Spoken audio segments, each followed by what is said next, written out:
আসসালামু আলাইকুম। এখনকার এই ভিডিওতে আমি দেখব আসলে বহুপদী বলতে আসলে আমরা কি বুঝি। আমরা উচ্চতর গণিতের বীজগাণিতিক রাশির যে চ্যাপ্টারটা, সেখানে বহুপদী রাশি নিয়ে কাজ করি, কিন্তু আমরা মূলত বহুপদী বুঝি না। অনেকে আমরা মনে করি একের অধিক পদ থাকলে সেটা মূলত একটা বহুপদী রাশি বা বহুপদী ফাংশন, কিন্তু আসলেই কি অনেকগুলো পদ থাকলে সেটা বহুপদী রাশি বা বহুপদী ফাংশন হয় কিনা সেটা এখানে দেখব। তো বহুপদী যেটা আছে মূলত, যেটাকে আমরা ইংরেজিতে বলে থাকি পলিনোমিয়াল, যেটা হলো বহুপদী।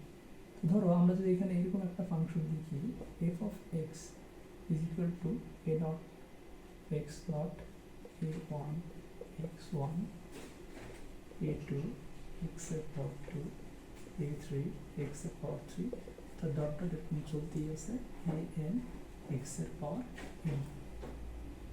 আমরা অনেকে এটা দেখে থাকি এবং এটা বলি F of x equal to something এখানে আছে। কিন্তু যদি প্রশ্ন করা হয় এইখানে এই এফ অফ এক্স বলতে কি বোঝায়, আমরা ক্লাসে অনেকে এটা অ্যান্সার করতে পারি না। এটা বলতে আসলে কি বোঝায়, এটা হলো মূলত এক্স চলকের একটা রাশি, যেইটাকে তুমি বলতেছো একটা বহুপদী।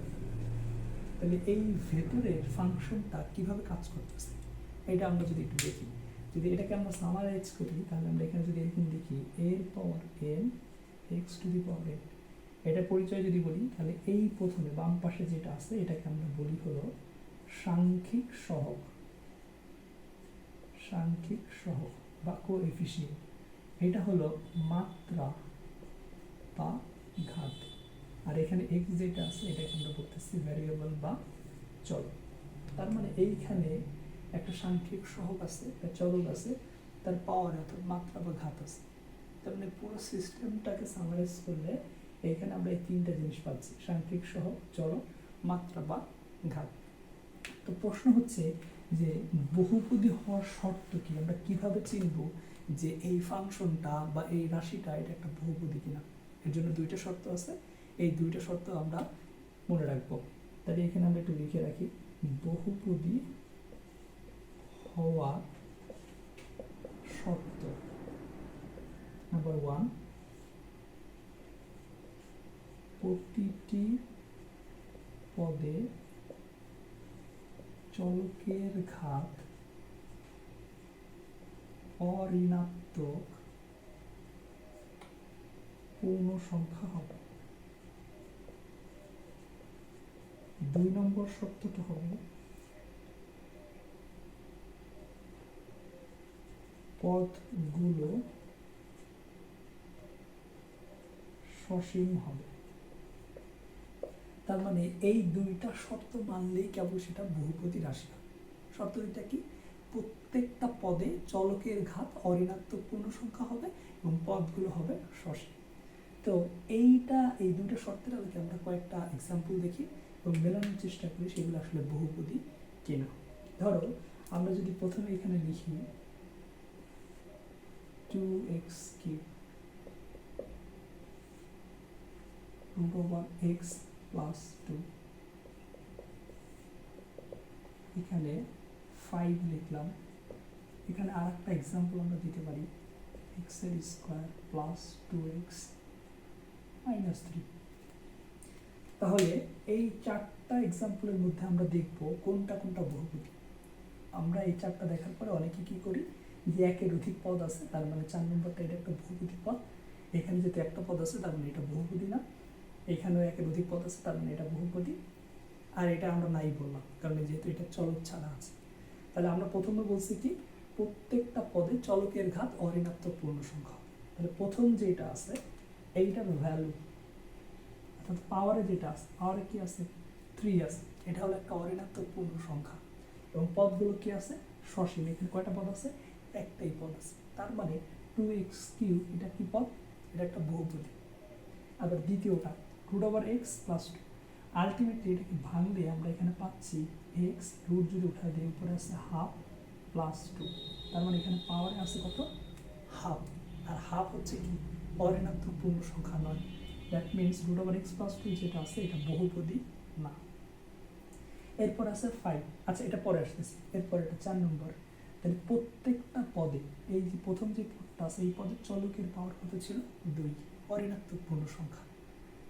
এরপরে বলছে তাহলে দ্বিতীয়টা এখানে কিছু নাই, মানে পাওয়ার কত আছে 1, তার মানে এটাও অঋণাত্মক পূর্ণ সংখ্যা আছে পাওয়ার।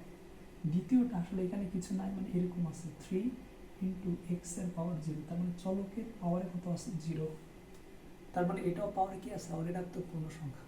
এবং পদগুলো সসীম, কয়টা পদ আছে 3টা পদ, তার মানে 4 নম্বরটাও কি একটা বহুপদী। এবার আসি, যদি অনেকে প্রশ্ন আসতে পারে যে অঋণাত্মক পূর্ণ সংখ্যা কি, এটা আমি আসতেছি একটু। এবার 3 নম্বরে 5 আছে, তাহলে ধরো 5 এর সাথে আরেকটা আছে এক্স এর পাওয়ার 0, মানে 5 ইন্টু এক্স এর পাওয়ার 0। আমরা জানি কোনো কিছুর পাওয়ার 0 মানে কত হয় 1 হয়, তার মানে এক্স এর পাওয়ার 0 মানে কত 1, তো 1 এর সাথে 5 গুণ করলে 5ই হয়, তার মানে 5টা আছে কি আকারে 5 ইন্টু এক্স টু দি পাওয়ার 0 আকারে। আর এই যে পাওয়ার কত আছে 0, তার মানে এটা কি সংখ্যা অঋণাত্মক পূর্ণ সংখ্যা। আর যার জন্য 5টা কি 5টা হচ্ছে অঋণাত্মক পূর্ণ, সরি 5টা কি হবে তাহলে 5টাও কি হবে একটা বহুপদী হবে, কি হবে বহুপদী হবে, কারণ একটাই পদ এবং এর পাওয়ারে কি আছে অঋণাত্মক পূর্ণ সংখ্যা আছে। তার মানে বহুপদী হইতে গেলে দুইটা শর্ত অবশ্যই পূরণ করতে হবে, প্রত্যেকটা পদে চলকের ঘাত অঋণাত্মক পূর্ণ সংখ্যা হবে এবং পদগুলো হবে সসীম। এখন প্রশ্ন যেটা আমাদের মনে আসতে পারে সেটা হচ্ছে অঋণাত্মক পূর্ণ সংখ্যাটা কি, এটা আমরা অনেকে গুলিয়ে ফেলি যে অঋণাত্মক মানে কি আসলে ধনাত্মক সংখ্যা কিনা। তো আমরা যদি সংখ্যা লেখাটা দেখে থাকি জেনারেল ম্যাথের প্রথম অধ্যায় তো বাস্তব সংখ্যার যে চ্যাপ্টারটা আছে সেখানে কিন্তু আমাদের এইটা ক্লাসিফিকেশন দেওয়া আছে। তাহলে সেখানে ছিল এরকম, এইটা যদি মূল বিন্দু ধরি 0, ডান দিকে যে মানগুলো আছে সেগুলো ধনাত্মক আর বাম দিকে যে মানগুলো আছে সেগুলো হলো ঋণাত্মক।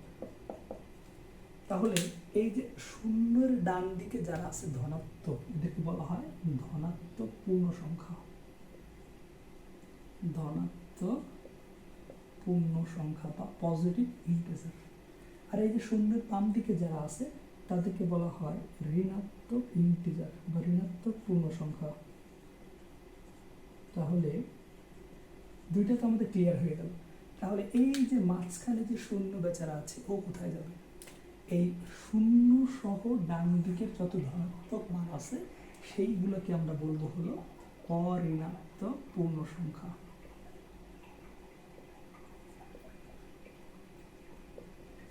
আশা করি অঋণাত্মক পূর্ণ সংখ্যা তোমরা বুঝতে পারছো।